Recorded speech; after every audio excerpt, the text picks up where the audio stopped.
అంటే ఆరాధన. ఆయన్ను ఆరాధించేటువంటి ప్రత్యేకమైనటువంటి సమయం. అసలు ఎందుకు ప్రభుని ఆరాధించాలి? అసలు కారణం ఏంటి?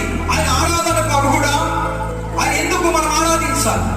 అసలు ఆయనలో ఉన్నటువంటి గొప్పతనం ఏంటి ఆయన ఆరాధించడానికి అనే విషయాన్ని మనం తెలుసుకుంటే పిల్లరా, అసలు యేసుక్రీస్తు ప్రభు యొక్క మనుగడ, ఆయన ఎక్కడ నుండి రావాల్సి వచ్చింది, ఎందుకు రావాల్సి వచ్చింది అనే మాటలు మనం తెలుసుకోగలిగితే ఈ రోజు యేసు ప్రభు మనకి చాలా చక్కగా అర్థమైపోతాడు.